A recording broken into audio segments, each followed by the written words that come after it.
Welcome to Groundwater Rising. This podcast is all about flooding, with a focus on the forgotten source of flooding, groundwater flooding. Groundwater flooding is the least understood, least monitored, and least reported on. It is often left out of the conversation, so we're a podcast dedicated to changing that. I'm Katie Hargrave-Smith from Project Groundwater, and in this podcast I'll be speaking to community members from around the UK who have to deal with groundwater flooding and industry experts trying to help them. Together, we will uncover the latest research, innovation and strategies from the water sector, academia and beyond. Flooding is a growing challenge for the UK. Right now, around 2.4 million properties are at risk from rivers and the sea, and another 4.6 million from surface water. For groundwater flooding, the picture is less clear, but we know that the risk is high. And as climate change accelerates, these numbers are only going to increase, putting more homes, communities and lives in harm's way. When we think about the health impacts of flooding, we often focus on the obvious: injuries, damp living conditions and exposure to contaminated water. But there's another, less visible consequence, one that can last long after the floodwaters recede: mental health. Anxiety, depression and even post-traumatic stress disorder are common among those whose homes have been flooded, yet these impacts are often overlooked. Today, we're focusing on this hidden cost of flooding. How does flooding affect mental well-being? What measures could be put in place to better support people before, during and after a flood? And how can we make the case for these interventions in future flood risk planning? Joining me is Matt Georges, founder and director of Orbital Applied Economics, a specialist environmental economics and decision support consultancy. Matt, welcome to Groundwater Rising. Thank you so much for joining me today. Thanks for having me, Katie. Really nice to be here. Can you introduce yourself a little bit and share how you've got into research with mental health and flooding? Sure. So I used to work at the Environment Agency. I left the Environment Agency to set up my own company. When I was at the Environment Agency, one of the things that we had quite a lot of difficulty with was putting together the business case for what are called non-structural interventions. So a non-structural intervention is anything to do with flooding that isn't concrete, steel, anything that you put in the ground, a wall, a floodgate, anything like that. It's to do with interventions that will help people even though they have been flooded, that might help prevent them being flooded as badly. The most obvious example of that is flood warning, getting flood warning, but there are loads of others as well. So what we were finding was that it was really, really challenging to put a business case together that stacked up in the same way that a business case might stack up for, say, a new flood defence wall somewhere. I was working on that when I left the agency, and then, as I say, I set up my own company, and my focus, I'm an environmental economist, and a lot of what I do is essentially value things that are seen as intangible, so things that don't have a market price. So, for example, if you were to go and ask anybody, what's the price of a Kit Kat or a loaf of bread, most people could give you a rough idea. But there are lots of other things that are definitely valuable to us, but that don't have a market price. And the environment contains so many examples of that.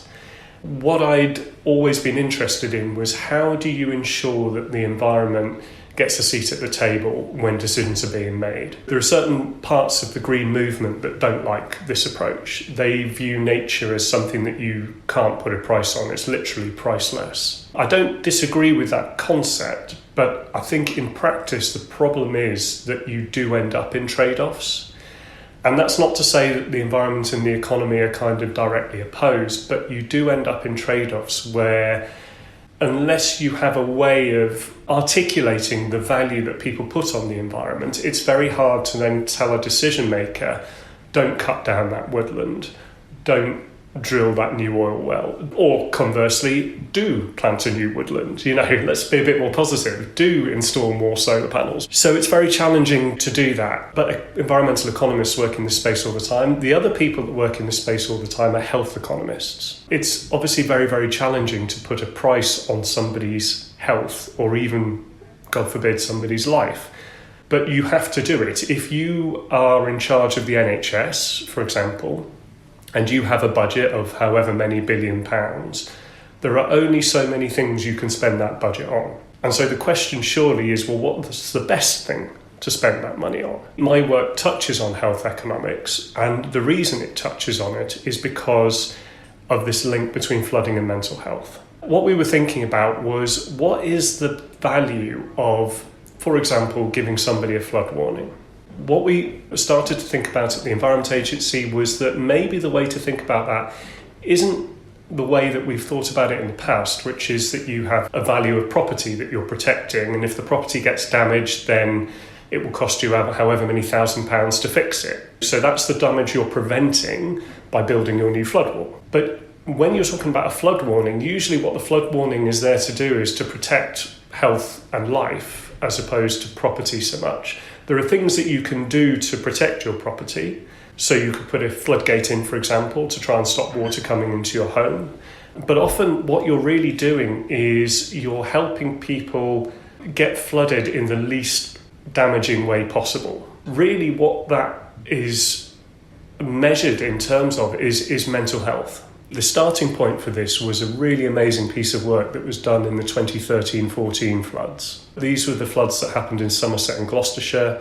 They affected hundreds of thousands of properties. They were very widespread and very long-lasting in some cases. The UK Health Security Agency, which was then called Public Health England, they took the chance to survey people who'd been flooded or been disrupted by flooding. So, for example, you might have had water come into your home. Your home might not have been flooded, but for example, the road that you use to get to school or hospital might have been flooded. They took the chance to do primary research where they asked people who'd been flooded or disrupted by flooding a whole series of questions about their personal circumstances and a series of questions that health professionals use in order to give a rough diagnosis of whether somebody is suffering from a mental health condition. So it would be a question along the lines of, have you felt that life is very, very difficult right now?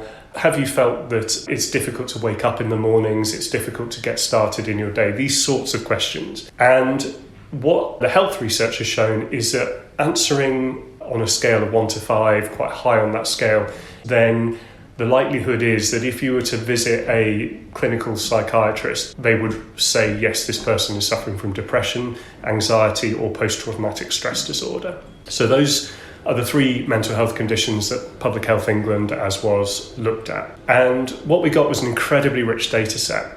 And that told us all sorts of things about the effects that flooding have on mental health. And interestingly, about the effects that interventions by the local authority or by volunteers or by the Environment Agency could have to protect people from those mental health effects. And so what started to happen was that we managed to get a group together, and eventually over time that group turned into the project that's now called FloodMind.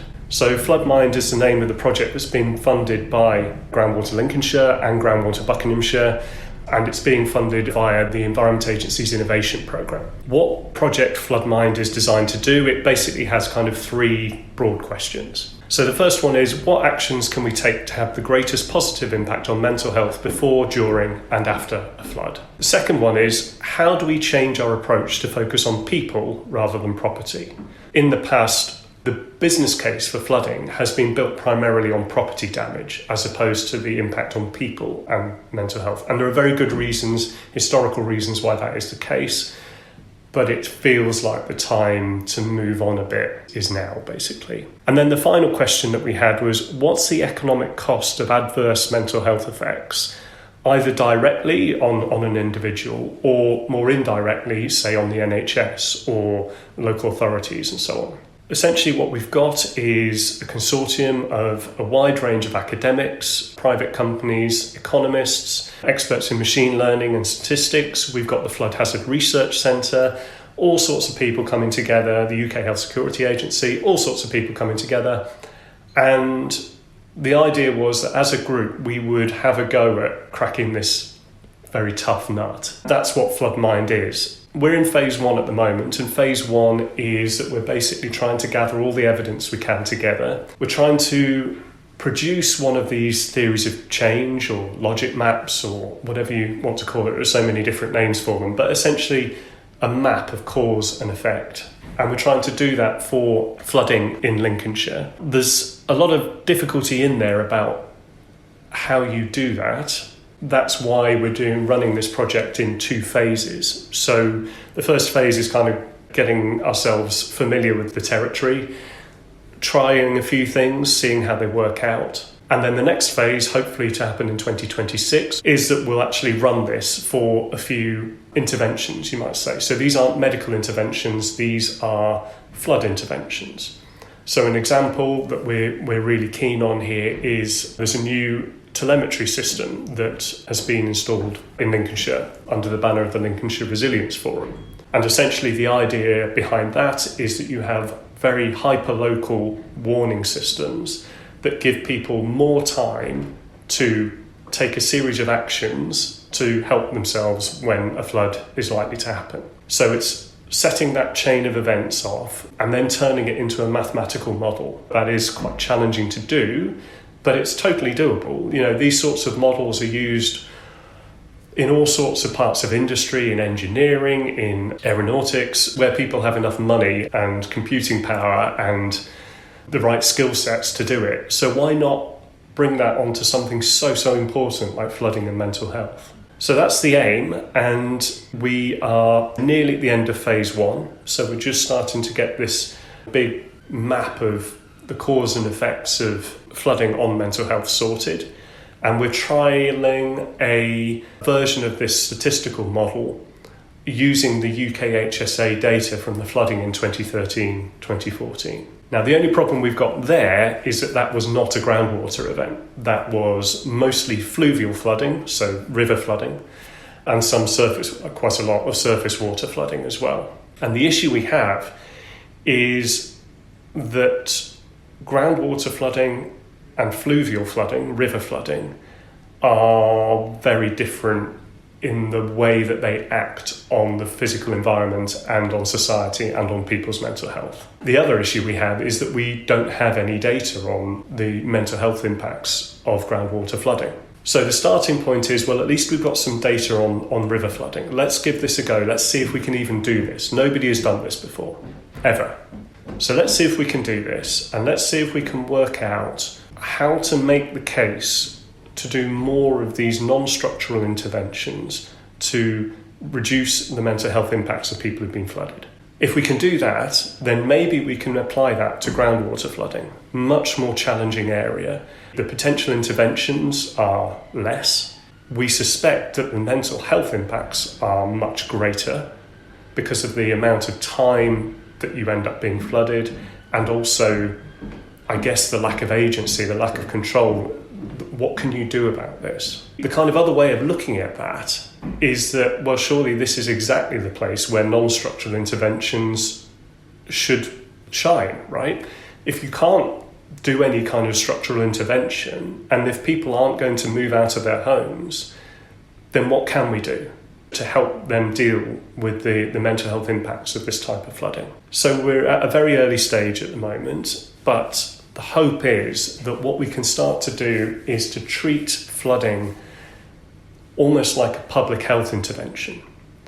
So when you think about public health interventions, you might think of, say, a campaign to stop people smoking. There's no medical intervention there in terms of an operation to save somebody from lung cancer. What it is instead is essentially an information campaign to stop people getting ill in the first place, or to reduce their risk, I should say, of getting ill in the first place. In the medical world, these things happen all the time. And in fact, if you think about it, in the advertising world, these things happen all the time. Like, if you want to put an advertising campaign together, what's your theory of change there? It's that, I don't know, somebody sees an advert on YouTube or at a bus stop or something, and then they take action, which is to buy your product, and then they like the product, so they keep buying it.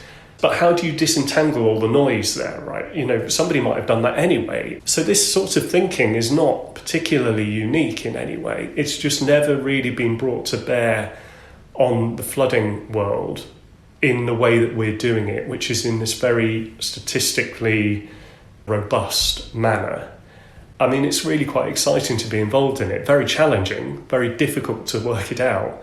But hopefully it will be useful. And I think, you know, if what I've said sounds to your listeners that it all sounds a bit esoteric and a bit, you know, me with my spreadsheets and tippy-tapping away and not really connected to the real world, it's, you know, hopefully it isn't that. What we're dealing with here is people's mental health and the effect that we know flooding has on them. The difficulty we've got is making a business case to somebody who holds the purse strings to say, well, look, we think you should spend that money on, and then whatever those interventions are. In 2013-14, London flooded very, very badly. I was volunteering in a flood refuge centre near where I live. To see the impact in real life firsthand was very, very eye-opening for me.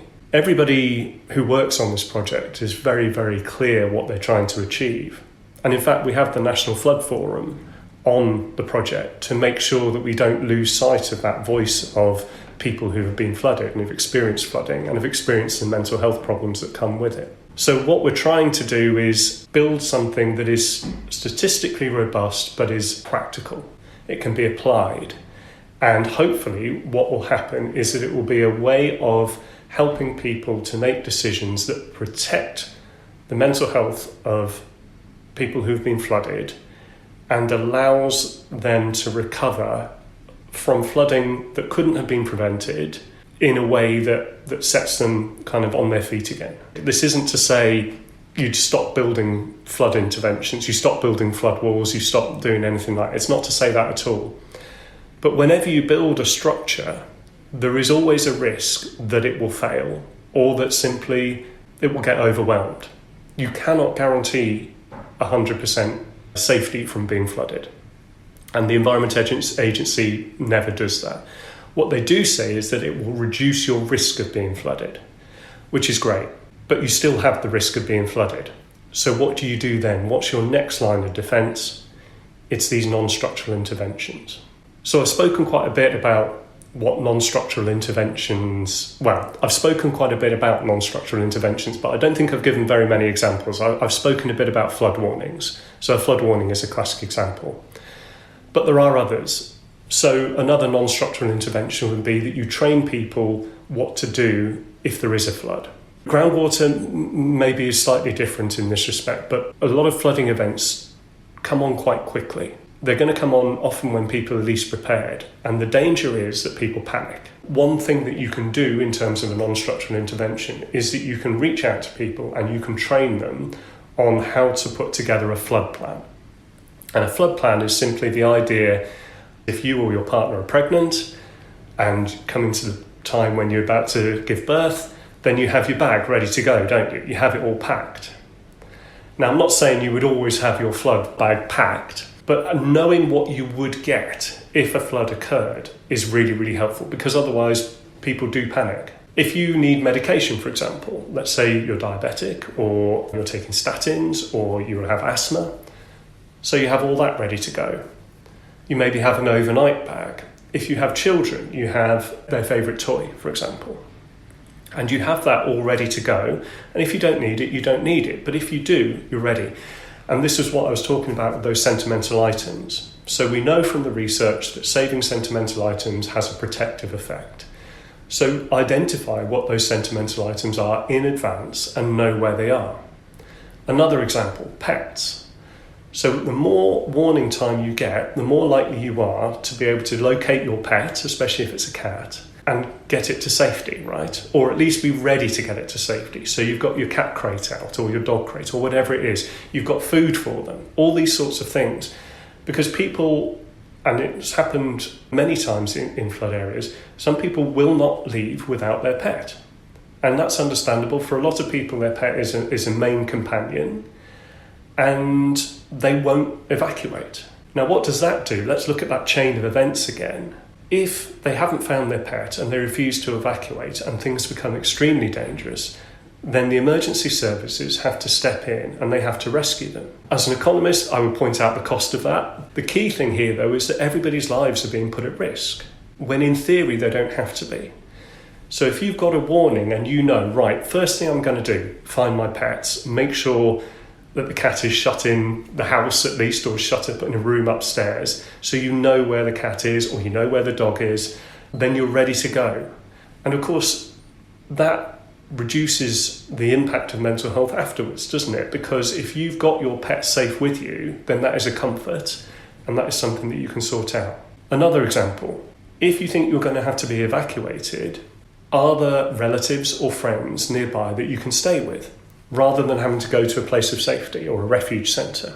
Refuge centres are incredibly important. They're very valuable resources for people who need to use them. But what often people find is that they would much rather be somewhere where they know the people that they're staying with.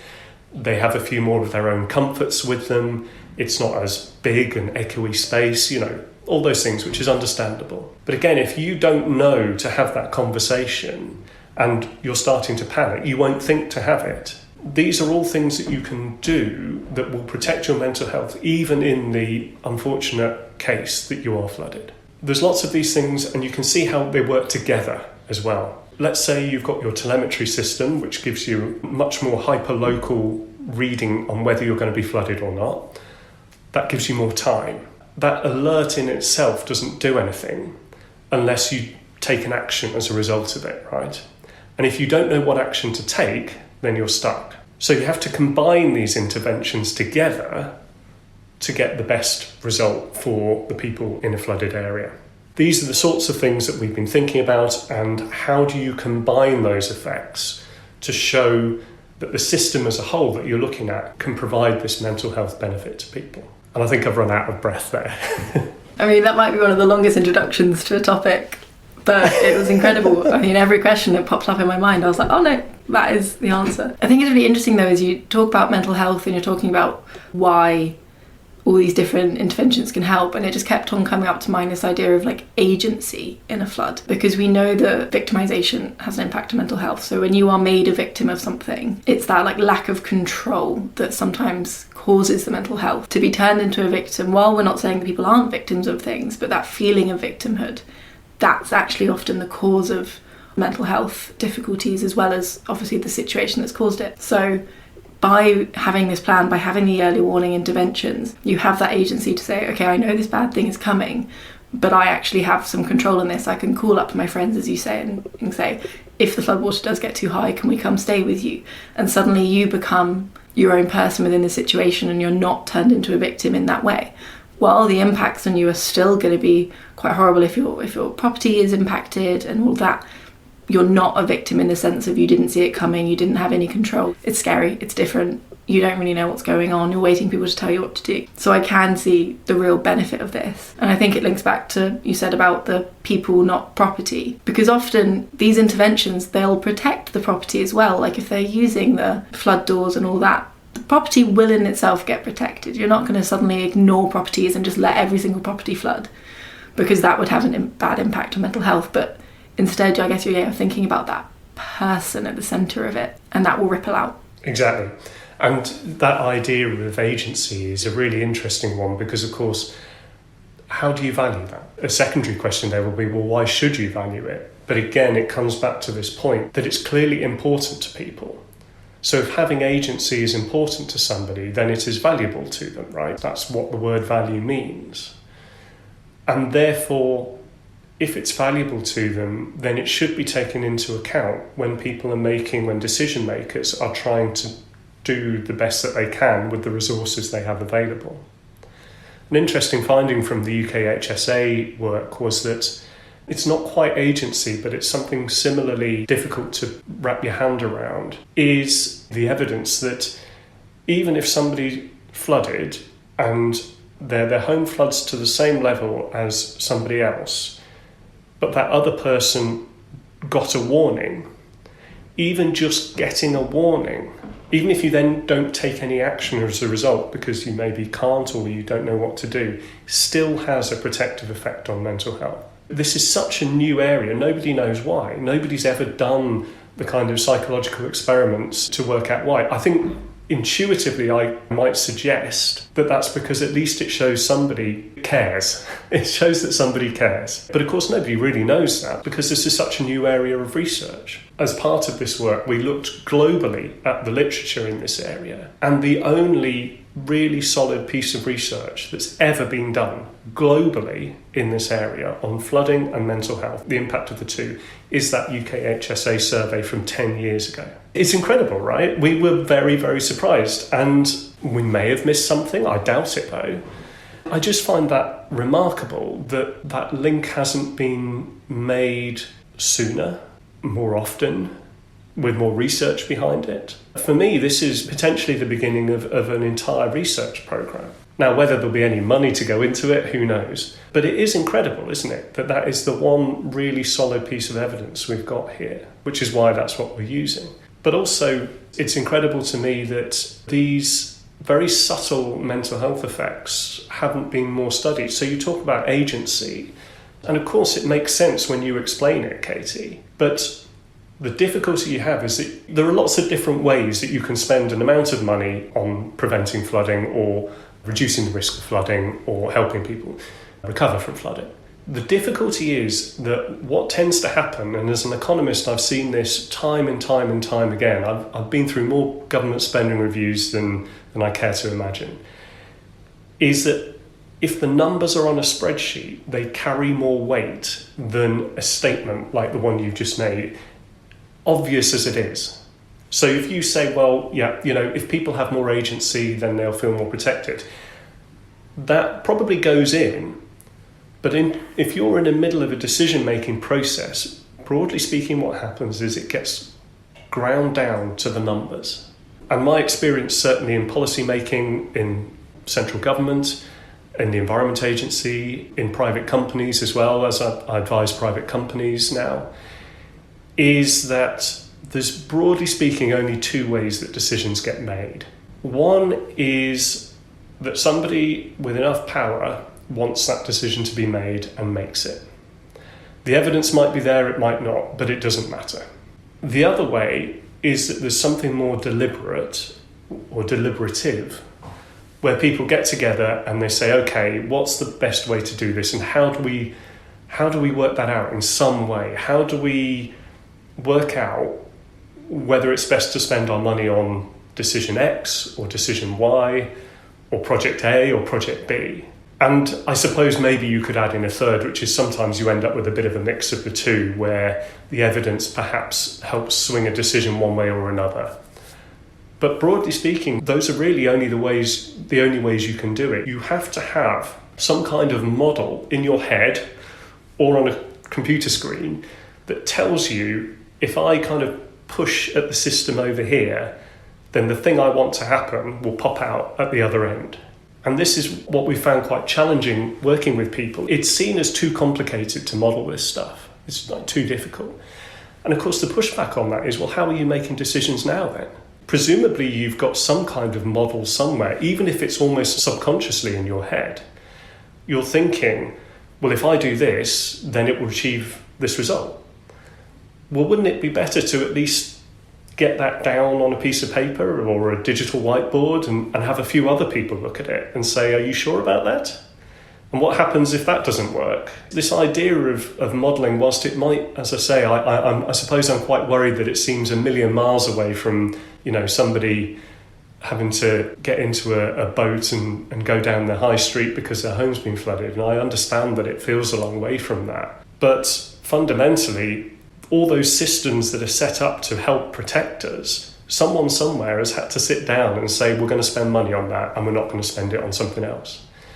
So that's kind of where I hope I'm making a bit of a difference here, and that everybody on the FloodMind project is making that difference, that we can start to channel some money towards helping reduce the impact on people's mental health of being flooded. That's the aim anyway. One of the issues with public spending is scrutiny, and that element of when you're making those decisions, when you're the person who's setting out what gets spent, that will be scrutinised by many people. And there's an element of the public, first and foremost, you just don't want to be flooded. You need to stop the flooding, and then the classic of please dredge more, please do all these interventions. And so it's that thing of not telling people what's best for them, but having evidence to help them understand how there's always going to be this risk. So we'll also want to consider how to make it better if the flood does happen. And then that's how you make those good funding decisions. Some goes into preventative, some goes into protection, some goes into sort of recovery, and you're splitting it more evenly so that all bases are covered.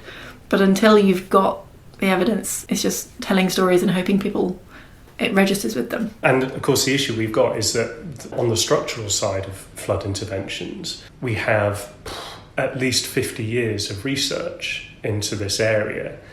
So it's extremely easy, well, it's challenging, but it is very doable to say, if I stop an area from being flooded, say, once every 5 years and make it once every 50 years, then this is how much money will be saved in terms of people not having to, replace carpets, replace cars, whatever it might be. There is so much research there. And so if you think about a scale, if you like, with the evidence, on one side for property and the evidence on the other side for people, it's no contest. So it's hardly a surprise that that's where a lot of the money goes. And I'm not saying that's necessarily the wrong thing to do. There are a lot of places that very rarely flood now that flooded a lot in the past. That is because this way of looking at the world has been effective. But the issue we've got here is that a lot of the low-hanging fruit, for want of a better word, has been taken now. The centre of London is, broadly speaking, protected. The centre of Manchester, broadly speaking, protected. The centre of Bristol. The places where there are a lot of people and a lot of property that is extremely valuable, broadly speaking, have been protected now. And so what we found, and this is what happened in Somerset in 2013-14, there was a really huge political row then around why the flood defences there were not of a scale adequate to the task. And the brutal reason was that there was not enough property to protect to make it worthwhile. And of course that is a horrible thing to hear if you live there. But if you're the Environment Agency or the lead local flood authority and you've got a limited budget, is it a responsible thing for you to do to spend that money on an area where you're primarily protecting a few properties and some agricultural land, or to spend it on protecting a town? And you've come back to this idea of scrutiny. If the town gets flooded because you spent the money on somewhere else with a much smaller population affected, then that's not going to go very well either, is it? So the key thing here, I think, is that idea of scrutiny, but also the idea of being open with people about the decisions that you're having to make. I may be being a bit unfair on the Environment Agency here, but quite a lot of the time I'm not sure that they get that balance right. I think that there is still what they used to call decide, announce, defend. It makes sense because you have a whole load of engineers who've done an awful lot of work on this, and they can tell you where the land is too low, where the water is going to come from, where it's going to collect, and so on and so forth. But it comes back to your point about agency, Katie, which is that having these things done to you is very different from you being involved in it from the start and saying, well, look, I don't agree with the decision you're making here. You've got to be really, really clear why you're choosing one scheme over another.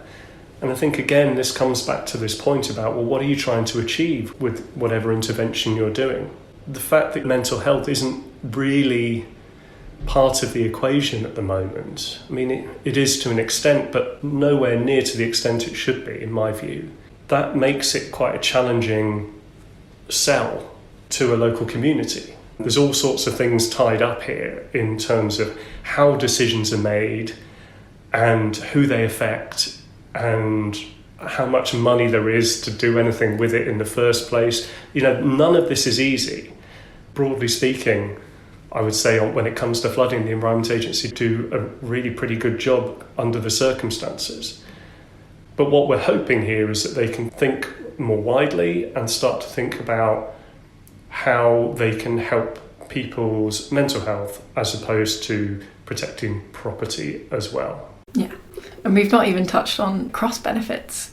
And that's like another, massive aspect to this is that if you're doing like a flood defence, like your standard cement, it's got one benefit mostly and potentially has some drawbacks in other circumstances. Whereas if you're focusing on personal resilience of someone, for example, that could have an impact on multiple different scenarios as well. Like you're preparing them for flooding, but that could be applied in many different scenarios that are up and coming.